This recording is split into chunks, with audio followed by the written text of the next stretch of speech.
teď jsem udělal jednu věc. A to je, že jsem ten mobil dal na tohle. Zkusím, tak je to takhle. Jo, to pásnou se. Tak, teď si řekneme, jak se to vůbec stalo. Že jsem přišel na ten třetí díl té hry. První věc, která se 100% stala, je ta, že jsem to našel na Velktou, což je jeden youtuber, který pořád dělá videa a představuje další hry a tím dělá i videa. Občas dělá ty nový, nebo když se stanete třeba v roku 2, by bylo už 2100, a vy byste si na to koukli, tak už by to bylo starý. Ale teď je rok 2012, 16, 22.4., teď se koukám na počítač. A jestli to není ten den, tak prostě je to jiný den.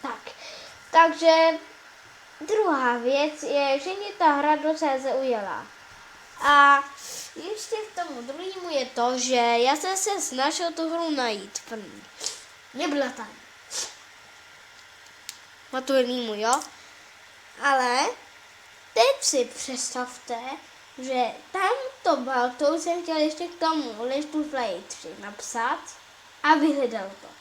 Já jsem teda byl šťastný a řekl si, a zkusil si to zahrát a byl jsem šťastný. Pak už mě to začalo někdy nudit, tak jsem chtěl hackrovat a to mě pak taky začalo nudit.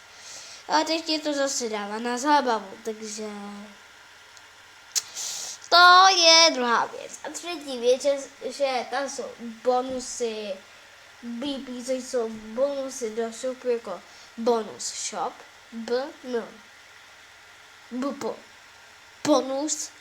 bonus pop.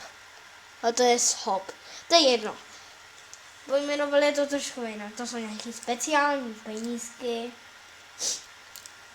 No i tady si můžete dávat ty bonusy, jak jsem možná v těch dílech říkal. A ta poslední věc je to, že to předně nevím, co říct. To je jediný, ještě 1,5, což je před dvojkou, ale ne před jedničkou. Neposlouchejte tatu. A tak jsem řekl mámě, že jsem smutnej, ale pokud jsem to našel, tak ahojte lidi. Toto byla věc, který se to chtěl říct, tak ahoj.